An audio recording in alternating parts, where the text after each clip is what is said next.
ಸಂಜೇಗೌಡ ಅಂತ 24x7 ಕರ್ನಾಟಕ ಅಕಾಡೆಮಿಯಿಂದ. ತಮ್ಮ ಹೆಸರು ಸರ್? ನಮ್ಮ ಹೆಸರು ರವಿ ಅಂತ.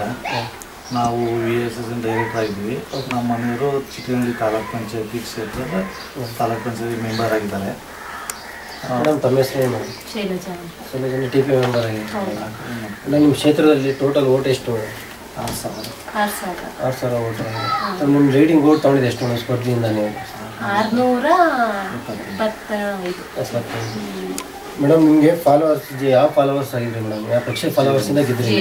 JDS ಫಾಲೋವರ್ಸ್ ಗೆದ್ದಿದ್ದೀರಾ ಮೇಡಮ್. ನಿಮ್ಮ ರಾಜಕೀಯ ಬ್ಯಾಕ್ಗ್ರೌಂಡ್ ಎಷ್ಟು ವರ್ಷದಿಂದ ನಿಮಗೆ ರಾಜಕೀಯದಲ್ಲಿ ಅನುಭವ ಐತೆ ಮೇಡಮ್? ಈಗ 2 ವರ್ಷದ ಅನುಭವ. ಅವರ ಒಂದು 5 ವರ್ಷದ ಅನುಭವ ಇದೆ ಸರ್. ನಾವು ಒಂದು 5 ವರ್ಷದಿಂದ ಇದ್ದೀವಿ. ತಂದೆಯವರು 25 ವರ್ಷದಿಂದ ಇದ್ರು. ಹೌದು ಸರ್. ಮಂಡು ಪಂಚಾಯತಿ ಪ್ರಧಾನರಾಗಿದ್ರು 5 ವರ್ಷ. ಮತ್ತೆ ಒಂದು 7 ವರ್ಷ VSSN ಅಧ್ಯಕ್ಷ ಆಗಿದ್ರು. ಆಮೇಲೆ ಅವರೆಲ್ಲ ಈಗ ಡೆತ್ ಆದ್ರು. ಆದ್ಮೇಲೆ ನಾವೀಗ ರಾಜಕೀಯಕ್ಕೆ ಒಂದು 5 ವರ್ಷದಿಂದ ಇದ್ವಿ. 5 ವರ್ಷ ನೆಕ್ಸ್ಟ್ ಏನಾದ್ರೂ ಆಸೆ ಇದೆ ಸರ್? ಇಲ್ಲ MLA ಇಲ್ಲ ಅಂದ್ರೆ ZP ಆ ಥರ ನಿಂತ್ಕೋಬೇಕಲ್ಲ? ಅವೆಲ್ಲ ಇವಾಗಿಲ್ಲ, ಮುಂದೆ ಇರ್ತದಲ್ವ, ಎಲ್ಲರಿಗೂ ಇರ್ತದೆ. ನೋಡೋಣ ಟೈಮ್ ಬಂದಾಗ ಏನಾಗುತ್ತೆ. Okay sir. ಸರ್ ನಿಮ್ಮ ಕ್ಷೇತ್ರಕ್ಕೆ ನಿಮ್ಮ ಅವಧಿಯಲ್ಲಿ ಏನು ಕೆಲಸ ಕಾರ್ಯಗಳು ಮಾಡಿದ್ರೆ ಅಭಿವೃದ್ಧಿ ಮಾಡಿ? ನಮ್ಮ ಅವಧಿಯಲ್ಲಿ ಅಂಗನವಾಡಿ ರಿಪೇರಿ ಒಂದು 4-5 ಹೊಸ ಕಟ್ಟಡ ಕೊಟ್ಟಿದ್ದೀವಿ. ಕಟ್ಟಡಗಳು ಮಾಡಿಸಿದ್ರೆ ರೀಪ್ಯಾಚಿಂಗ್ ಆ ಥರ? ರೀಪ್ಯಾಚಿಂಗ್ ಒಂದು 10 ಕೊಟ್ಟಿದ್ದೀವಿ. ಸ್ಕೂಲ್ ಬಿಲ್ಡಿಂಗ್ ರಿಪೇರಿ, ಸ್ವಲ್ಪ ಒಂದು 500 ಮೀಟರ್ ಡ್ರೈನೇಜ್ಗಳು ಮಾಡಿಸಿದ್ರೆ, ಮೆಟ್ಲಿಂಗ್ ಒಂದು 1000 ಮೀಟರ್ ಮಾಡಿಸಿದ್ವಿ ಅಷ್ಟೇ. ಕುಡಿಯೋ ನೀರದ್ದು ಸ್ವಲ್ಪ ಅಲ್ಲಲ್ಲೇ ಮಾಡಿಸಿದ್ದೀವಿ. MLA ಮತ್ತು ZP ಇವರಿಂದ ಪ್ರೆಸೆಂಟ್ ತಗೊಂಡು ಏನೇನು ಕೆಲಸ ಕಾರ್ಯಗಳು? MLA ಇಂದ ನಾವು ತಗೊಳಕ್ಕಾಗಿಲ್ಲ. ZP ಮೆಂಬರ್ ಇಂದ ತಗೊಂಡಿದ್ದೀವಿ. Over tanks, mini water supply, ತಾಂಬರೀಕರಣ, ರೋಡು ಅವೆಲ್ಲ ತಗೊಂಡಿದ್ದೀವಿ ಅವರಿಂದ. ಈ ಕಡೆ ಎಲ್ಲ ವಾಟರ್ ಫೆಸಿಲಿಟಿ ಎಲ್ಲ ಚೆನ್ನಾಗೈತೆ? ಚೆನ್ನಾಗಿದೆ. ನಮ್ಮ ಏರಿಯಾ ಎಲ್ಲ ಚೆನ್ನಾಗಿದೆ. ZP ಇದರಿಂದ ಓವರ್ ಟ್ಯಾಂಕ್ ಎಷ್ಟು ಮಾಡಿಸಿದ್ರೆ ಸರ್ ನಿಮ್ಮ ಕ್ಷೇತ್ರ? ಓವರ್ ಟ್ಯಾಂಕು ಈಗ ಅಲ್ಲಿ ನಾವು 2 ವರ್ಷದಿಂದ ಆಗಿರೋದು. ZP ಮೆಂಬರ್ ಮತ್ತು TP ನಾವೆಲ್ಲ. ಹೌದು ಸರ್. ನಮಗೆ ಒಂದು 3 ಓವರ್ ಟ್ಯಾಂಕ್ ಕೊಟ್ಟಿದ್ದಾರೆ. 3 ಓವರ್ ಟ್ಯಾಂಕ್ ಕೊಟ್ಟಿದ್ದಾರೆ. ಮಿನಿ ವಾಟರ್ ಸಪ್ಲೈ ಒಂದು 4 ಕೊಟ್ಟಿದ್ದಾರೆ. ಹೌದು ಸರ್.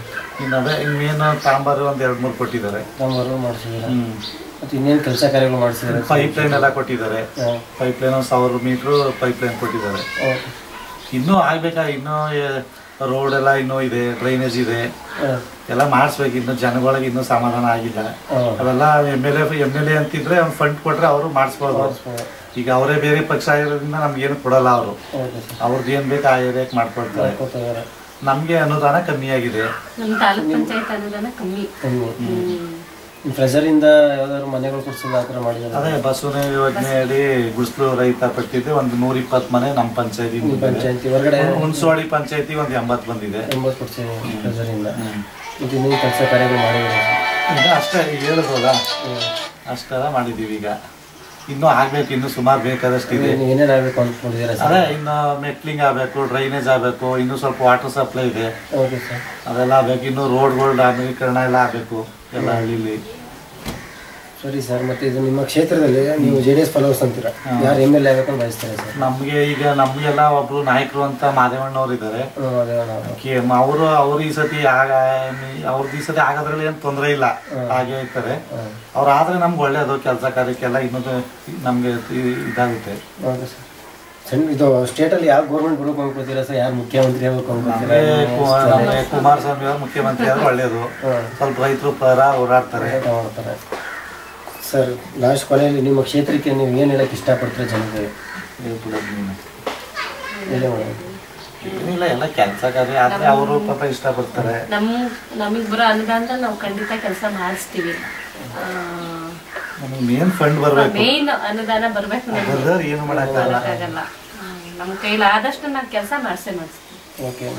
ನಾವು ZP ಅವ್ರಿಗಾಗ್ಲಿ ಎಲ್ಲ ಅವ್ರ ಕಡೆ ತಂದ್ಬಿಟ್ಟು ಮಾಡಿಸ್ತೀವಿ. ಎಷ್ಟಾಗುತ್ತೆ ಅಷ್ಟು ನಮ್ಮ ಕೈಲಿ ಆಗೋಷ್ಟು ಕೆಲಸ ನಾವು ಖಂಡಿತ ಮಾಡಿಸ್ತೀವಿ. Okay, thank you sir.